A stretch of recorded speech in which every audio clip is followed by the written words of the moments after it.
But இப்போ ராஜு எடுத்துக்கிட்டா, கவின் எடுத்துக்கிட்டா அண்ட் ரியோ எடுத்துக்கிட்டா, அவங்க கனானாலலாம் வரல. நான் அதை சொல்ல மாட்டேன். நானே சொல்கிறேன், நான் வந்து கனா இஸ் மை ஐடென்டிட்டி. ஆனால் நான் அடுத்த ஆப்பர்ச்சுனிட்டிஸுக்கு எவ்வளோ அடி வாங்கினேன்றதுக்கு எனக்கு மட்டும்தான் தெரியும். போய் உருண்டை அடித்து போய் அந்த அடுத்தடுத்து வர்றதுன்றது நமக்கு மட்டும்தான் தெரியும். ஸோ அவங்க அந்த சீரியலை ப்ராப்பராக யூஸ் பண்ணிக்கிட்டாங்க இந்த மாதிரி, அவ்வளோதான். ஓகே. நமக்கு இந்த ஆப்பர்ச்சுனிட்டி மூலியமாக அடுத்த ஆப்பர்ச்சுனிட்டி கிட்ட கிடச்சிரும்னு வீட்டில் உட்கார்றவன் தோற்றுருவான்.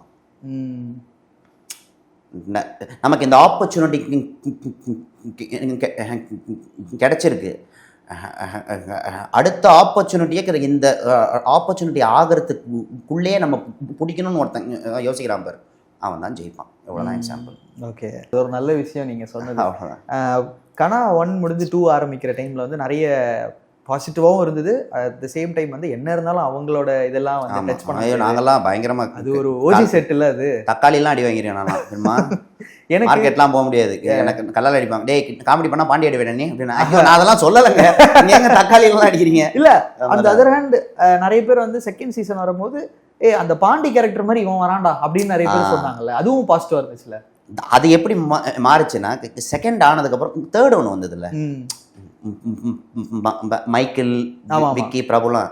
அப்போ நாங்கள் வாங்கின தக்காளி அடியை அவங்க வாங்கினாங்க. இது வந்து ரெப்பிட்டேட்டிவாக இருந்துட்டு இருக்கும். ஆமாம், புரியுது. இது வந்து என்ன நீ புலி ஆடுவ நீ, தட் ஹேப்பன்ஸ். ஆனால் இந்த 3 சீசன் இருக்குது தெரியுமா, இந்த 3 சீசன்லேயும் யாருக்குமே ஈகோ கிடையாது தெரியுமா. ஓகே.